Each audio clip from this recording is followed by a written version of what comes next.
Hey, welcome back. We're pushing on with tree traversal. Now we start depth first search. So there are 3 different orders within depth first search that we're going to talk about, but all of them are DFS algorithms, meaning that they pursue all nodes, they visit or traverse nodes vertically down to the end of the tree before visiting sibling nodes. So that's maybe not the most technical explanation, but it means that we're going to traverse down until we hit the end of the tree at some point. And then from there, there's a couple of options as far as the order that we do things, but we're working down first, depth first, rather than horizontally, breadth first. So we can break down tree traversal into 3 main steps. So for any node, we need to, at some point, visit the actual node itself. Like if we're building a list or printing it out, we need to add it to the list or we need to print it out, whatever we're doing. So we have to actually do the visit. Then we also need to explore the entire left side and the entire right side. At least when we're talking about a binary tree, if we have, a ternary tree, then we need to do the first, the second, and the third children. But let's just stick with binary trees for now. So we have to, at some point, explore the node and then traverse the left and traverse the right. And those 3 things, just by changing the order that we do them in our code, literally copying a line, pasting it above another line, or moving it below another line, will change the output that we get. So with our DFS algorithms, our end goal, just like with the breadth first search, is to just build an array or a list, or if you prefer, just print them out. But basically, we want to visit them in this order. And pre-order, which is what we're starting with, basically means you're going to visit the node first.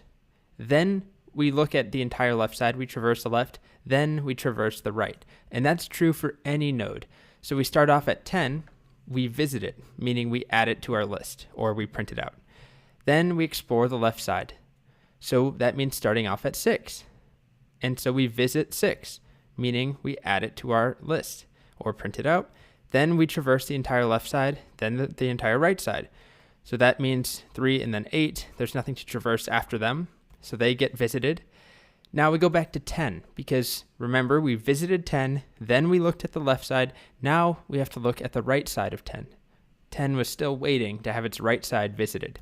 And so we get 15 and then 20. So we have those 3 operations. We visit the node, we look at the left, and we look at the right.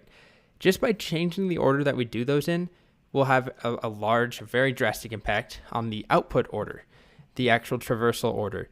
And so we're going to talk about pre-order in this video. Then there's also post-order and in-order.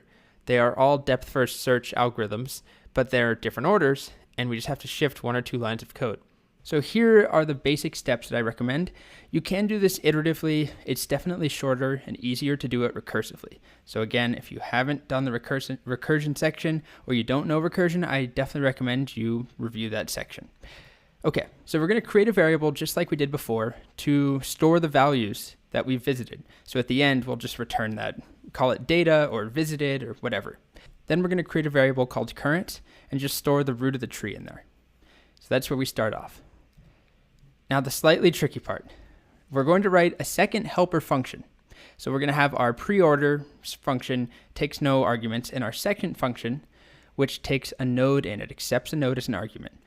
And all that it does is we push the value of the node to the variable that stores our values that we return at the end. So we visit the node by adding it to the array or to the list.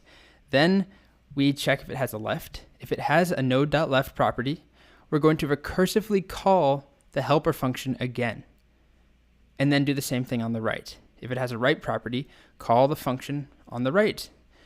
So basically, we have this helper function where for a given node, we start with the root, we push that node to the list that we're looking at, to our end result, our data.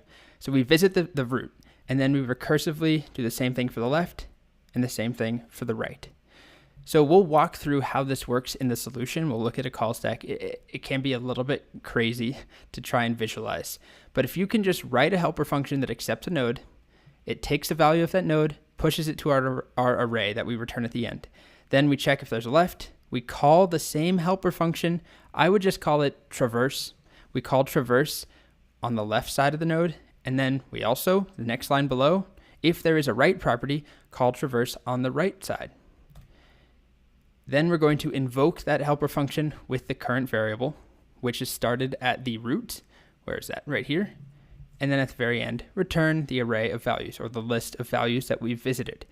So I know it seems intimidating. If you're not comfortable with recursion, I totally get that. This is this is pretty much word for word, well, not word for word, line for line, what you need to do. You can do the solution in just a couple of lines, maybe 8 lines, 7 lines. And once you get this one, it's very, very similar to the other two, the two other depth first search orders. So try it out. Don't get discouraged if you can't do it, because in the next video, I'm going to have a pretty thorough solution where we actually walk through step by step how it works.